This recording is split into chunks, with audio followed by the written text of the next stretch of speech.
Si Maya ay isang batang babae na lumaki sa magandang isla ng Siargao.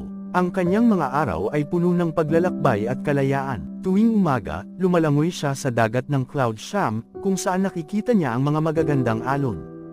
Isang araw, may isang malakas na bagyo na dumating sa isla. Ang ama ni Maya, na isang mangingisda, ay nawala sa dagat. Hindi nag-atubiling, lumangoy si Maya sa gitna ng unos. Ang kanyang puso ay gabay ng pag-ibig at determinasyon. Nang makita niya ang kanyang ama, na nakahawak sa mga labi ng bangka, agad siyang lumapit. Nakita niya ang isang magandang pawikan na lumalangoy sa kanyang tabi, na nagabayan siya sa pagbalik ng kanyang ama sa baybayin. Nang sila ay makabalik na, ang mga tao sa isla ay nagpuri kay Maya bilang isang bayani. Mula noon, ang pawikan ay naging kanyang sagrado na kasama, na sumasagisag sa kanyang koneksyon sa dagat at sa mga sinaunang tradisyon ng kanyang mga ninuno.